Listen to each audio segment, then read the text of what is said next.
You are listening to Designed to Be Awake with Mick Kubiak.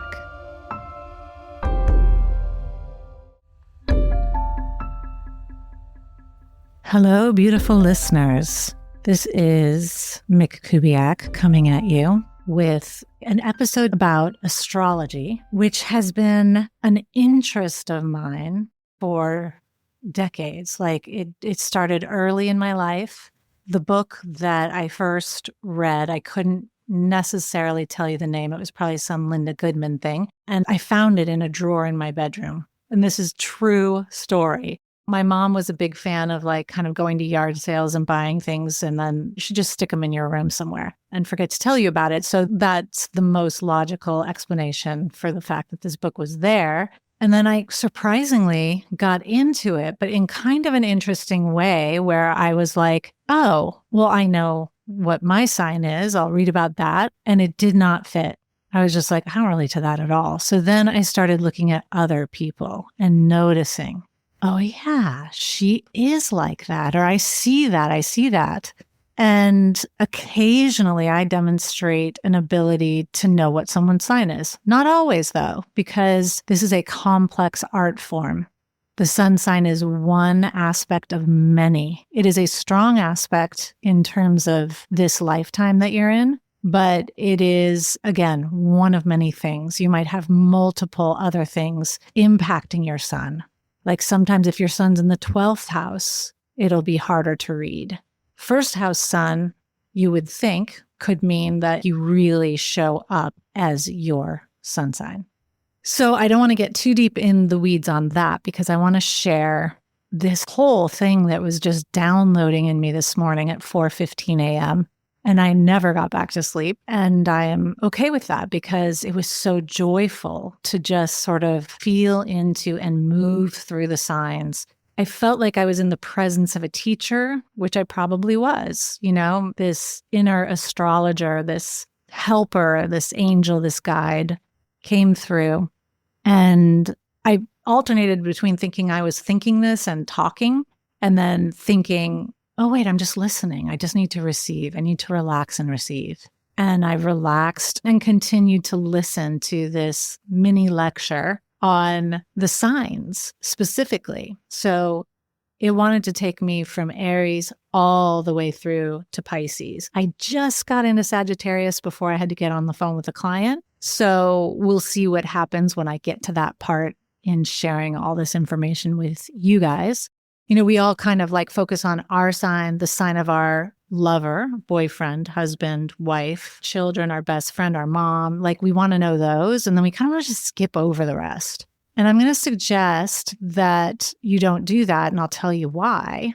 Because what this teacher was saying to me this morning at 4:15 a.m., the way it was pictured to me was at the center of that wheel from the 1st to the 12th house is where the soul resides. The far less defined, you could say undefined, but there are layers to that. But let's just, for the moment, imagine you're a soul and you haven't taken on any of these characteristics of any of these astrological signs, but you're standing in the middle of them and you get to like kind of go around the whole wheel and get a feel for each one of these signs. And then maybe at some point, you'll decide to step into one and go deep into that experience. One idea about incarnation would be that's exactly what happened when you were born, on the day that you were born, at the time that you were born, in the place that you were born, so specific to the family you were born. How conscious or unconscious the soul was at the time that it took birth is debatable. If you look at a lot of past life experiencers, we have an incredible library of people sharing very reliable accounts of dying and going into another realm, still being able to see this realm often, and that's what makes their journey beyond death verifiable. The evidence in this area is so strong that I think if you're ignoring it, it's because you're being held hostage by a belief system that is no longer relevant or accurate. And I just want to really encourage you to let it go. In Buddhism, which was where I first kind of got deep into, it was one version of the past life that I got into. And if you look at that, it's kind of saying, listen, we need to wake up here now in this lifetime, because when we don't, what happens is that when our soul dies, it can get pulled in all these different directions. And especially if when you die, you're dying in a state of anger or fear or frustration or any of those kind of really intensely seductive dark side emotions, you're going to get unconsciously pulled into another lifetime that looks like that has those elements. And it will happen without you. Like you'll enter the bardo, you'll lose consciousness, and you'll just be sucked into something. So those are two different ideas, and you can sort of play with each one if you want. That's what I've done. In this visualization, I want you to imagine you're at the center of 12 doors. You're in a middle room, and there are these 12 doors. Ways of being is the way I'm thinking of it. And the first door you're going to enter is Aries. And you're going to get a real feel for that. Like, what's that like, being an Aries? And then you can just as easily and quickly transition into Taurus in the second room. I think there's doors between the rooms too. So like you might just move straight from Aries to Taurus, which is kind of what we're going to do in this little lecture. But please bear in mind that you remain that soul at the center. Maybe it's almost like little fragments of yourself pop into each sign as I go through this kind of download that I got this morning. So yeah, let's start with Aries. Aries is a sign that I feel like takes a lot of abuse. And a lot of what gets like laid onto Aries is they're selfish, they are insensitive, they are just on their own path, and they really just stay on it. And you don't want to get in the way because they're not going to stop. So you get out of the way, and that's a stereotype, okay? And stereotypes are stereotypes for a reason. But when you start to understand from a position of like, what if I inhabited the energy of Aries? What if I was just born in Aries? Here I am. You might start to understand them and be like, oh, that's what they're here for, folks. Like, that's it. They are not here to like go slow and compromise. That's opposite them on the wheel of expression, the wheel of ways of being. That would be a Libran type of reason to be here. And one is not better than the other. So just please take that in as I'm talking to you about this, that one is not better than, not one of these signs is better than the other. They are ways of being, and they all have their incredible beauty. And they also have issues that come along with being in the world that way. However, again, once you understand the way this person is, what an incredible gift you have to offer them. So yeah, Aries is the first sign. And that just tells you so much about them, right? They like to be first. They want to be ahead of everybody else. That's the kind of energy that it takes to come into this world of incarnation, right? It is not for the cowardly. And Aries, that's where we start. It's like, yeah, I'm going to do this. It's courageous. It's confident. Some would say fearless. To me, it very much connects to the tarot card, the Fool. There's this kind of interesting trustingness to Aries. They're like, I'll be fine. Yeah, I'm just going to jump off this cliff and I'm sure I'll land somewhere. And then I'll figure it out from there, but just get me out of the gate. I want out of the gate. Let me go. And there's tremendous resilience and freedom and excitement in that. And then if you've ever seen an Aries who's being held back, it's a sad thing to see, to be honest. I don't delight in it at all. And if we can see the Aries people in our lives or the Aries in ourselves, because everyone has every sign in their chart in some way. Even if it doesn't appear in your chart, I guess this is my point, you have access to it. And why not let yourself have that rather than getting bogged down in, these are the signs available to me in this chart? Because even if you don't want to have that Aries energy, it might help you to know who to seek out for certain things. Like, oh, that's my weakness. I want to work with somebody who has that in spades. Some of the ways that that works is like they're great leaders. They need to be fully free to lead well, but they lead well once they're there. And so if your objectives align with an Aries objectives, put them in the front. Let them steer the ship. There is an incredible just childlike resiliency to them. They get up, they fall down, they get back up. They just don't stop. It's a beautiful quality.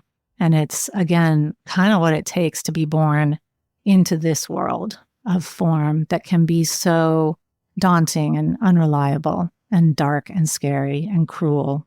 Yeah. So that's Aries. And so imagine, your soul, it's come in here and it's going, and it's experiencing all of these things. As it's going and going along, it hits a moment. Taurus, what came through this morning is Taurus is the Garden of Eden on Earth. If you've ever been to the home of a Taurus, like a real true Taurus or someone with many Taurian aspects or strong Taurus influence, it's just so cozy and comfortable and warm and beautiful. And you kind of just get pulled in there and you're like, now, why would I leave? I can't think of a good reason. And even the most outgoing Tauruses, the ones that you see out in the world, someone like Cher, you can still get this sense that she understands that she is the Garden of Eden. She is the garden of earthly delights. And the people in her world kind of rotate around her, I would imagine. I don't know. But like fans rotate around her. She is central. And this is another thing about Taurus, this earth sign, right? There's just this gravitational pull and magnetism, and they don't really have to do anything for it. Another person who crossed my mind was Michelle Pfeiffer, who, like, for all intents and purposes, is just never out there doing the thing. She's not like shaking hands and kissing babies to be famous. She just is. And I don't know anything about her, but again, what comes forward in the media, in my sense, is that she found her person, she made her garden, and that is where you can find her. And you better have something pretty impressive to lure her out of it, or she's going to stay there. And she's fine. She's perfectly fine. And I guess a third, if I had to think of a third Taurus, and I know I didn't do this for Aries, but this is just coming through as it comes through, I would think of Eckhart Tolle, whose moon is in Taurus. And you can just, it's that inner stability that he's so gifted at accessing and sharing with other people. And so that's kind of how the moon works. So this Garden of Eden image has like some layers to it. One is, when you're in the Garden of Eden, like, why would you go out? And we're famous for not going out. We're famous for being like, no, I'm good. I'm happy at home. Everything is here. It's very comfortable. It's very beautiful. It's just the way I like it. And one of the things that I heard about Taurus was that oftentimes you'll be born with a lot of placements in Taurus if you're coming from a lifetime that was very shocking, and they're like violent and just horrible. The gift of the gods is to give you birth in the sign of Taurus, where you will have the gift of providing safety, stability, consistency, respite for your soul. That's what it is to be a Taurus.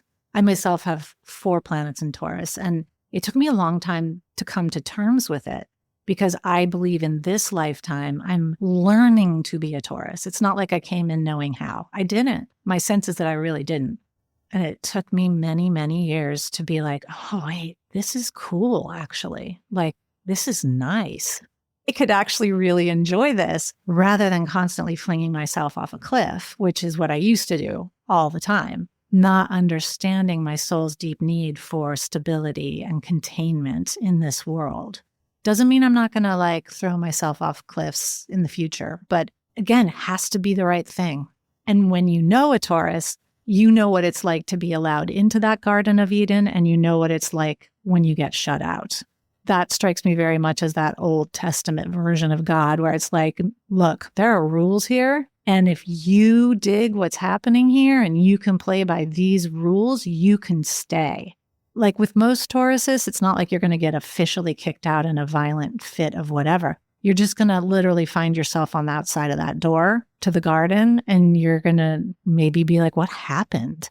And the chances are there was a whole period of time where you were allowed in the garden that you didn't maybe even know what was happening. And then somehow over time, you trampled on a plant one too many times. You messed with the garden. You didn't follow the rules. And so you're out the door. Now, is that right? Is it fair? I don't know. All is fair, I believe. Like, I think we all have to live by our own rules, I guess, and knowing what your soul needs and being really clear about that and having a very clear boundary between what's aligned with that and what's not, I believe is a gift of Taurus.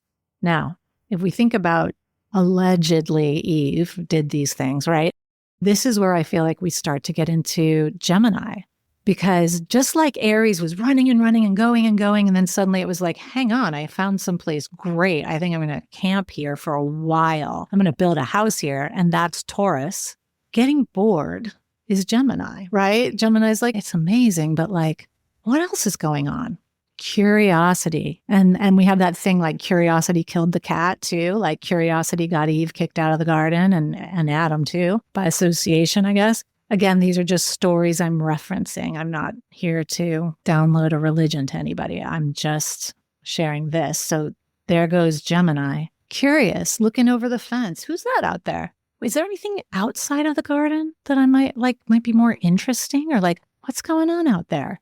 Always wanting to talking to everybody, asking lots of questions, and so curious and interested about everything. I think about the Geminis in my life as these butterflies, and they will fly into the garden and they will so enjoy being there. They can be great listeners. They can be great talkers, and maybe too much sometimes, but really they love playfulness. They love the exchange. They want to like share a joke and have a laugh and play. They're very playful. They're on their own trajectory in a way. And there's just a mysterious underlying order to that, right? So they come in and they're going to land on the flower for a while, but then they're going to be gone and they're going to come back, but you don't know when. And again, depending where their moon is and their rising sign and all these other placements, they may be in this essence or might be muted.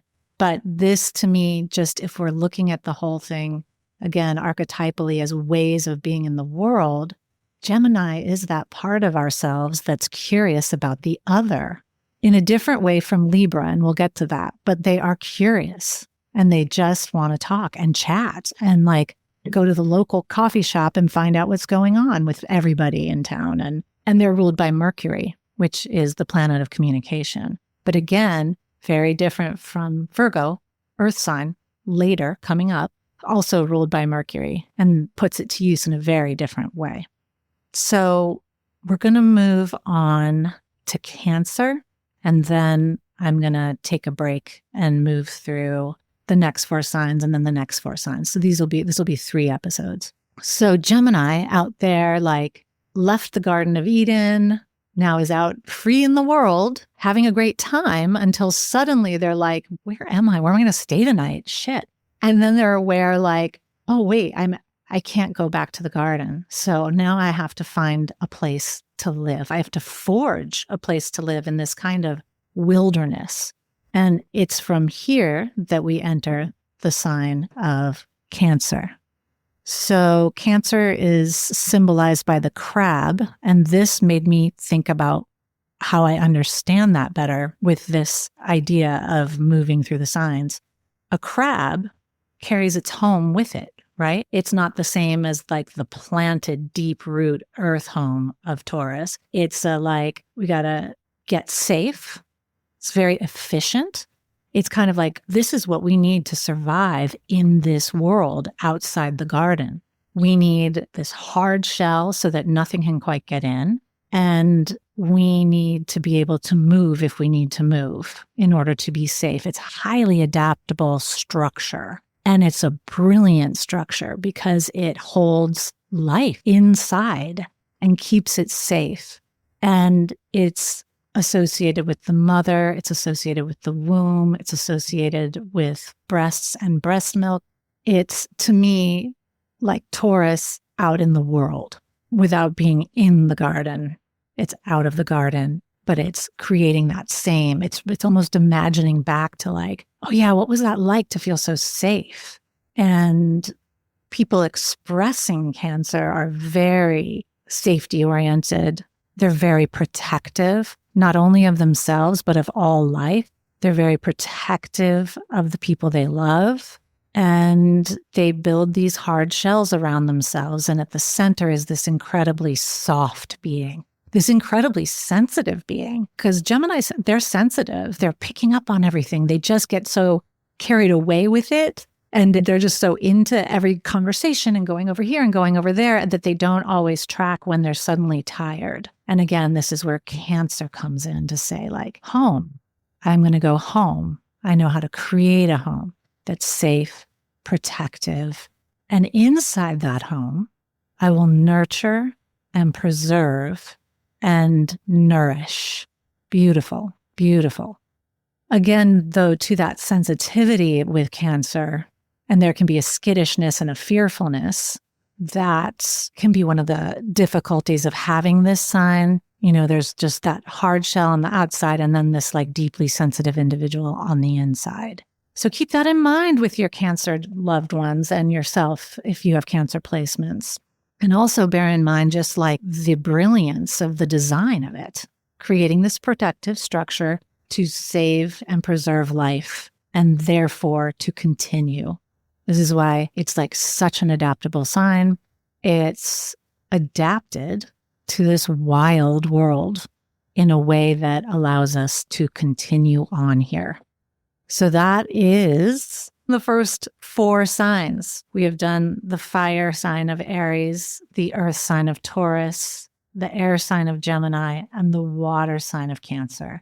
And we've seen how there's like these connected doors between those 4 signs. And again, when we know people in those signs, or we are people with those signs, we can start to like play with this way of being rather than trying to control this way of being. So like you're in a relationship with an Aries and you're constantly trying to drag them home. Not a very loving way to be, right? I know I was married to an Aries and I think I did that. And Taurus, when you've been invited into a Taurus's life, pay attention, understand the rules are there for a reason and they're not personal. And loving a Taurus is like knowing what those are and honoring them. And it's a beautiful thing. And then when you can do that, now that doesn't mean you have to spend the rest of your life there. You might be a Gemini who's like, look, this was great and I love you. And if you have a Taurus who understands Gemini, they're going to know you're leaving. It's fine. Off you go, Gemini, into the big bad world, the wilderness, right? And you're out there and you're like having a great time and going from thing to thing. And then suddenly, oh my God, I'm so tired. Where am I going to rest my little butterfly body? This is when Cancer comes into being and is like, I've made a home. I'm going to make a home. This is different. We're not back at Taurus. We can't stay there in that Garden of Eden where everything's taken care of and we're protected. We're out here because we chose this. We chose to be out here in the wilderness. And now we have to figure out how to survive here. And that is where you have Cancer, providing this very protective, safe place to hang your hat and take a nap. And then this energy of Cancer, right? There's this sudden respect that Gemini needed to learn of like, oh, yeah, there's value in this nurturing, in this holding, in this containing, in this protecting, so that we can go on. And that will cue us up nicely for Leo, Virgo, Libra, Scorpio in the next episode. So if you want to just sit with these first 4 signs and really notice, like, how do you feel when each of these things comes up, when each of these ways of being either arises in you or in someone you love? And how does that impact your way of being with yourself and with them? And how can you shift to be more accommodating of yourself and the other?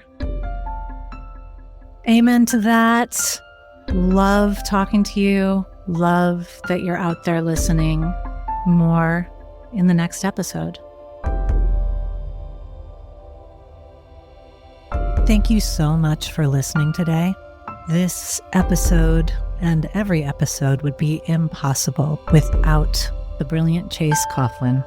the organizational genius of Maya Young, and of course, all of you. Please hit subscribe, follow, leave me a review, sign up to be notified of all the things. Email at mickkubiak.com. Just put your name in that little box, hit that little button, and you'll get all the info. Thank you so much, and I will look forward to connecting with you next week on Designed to Be Awake.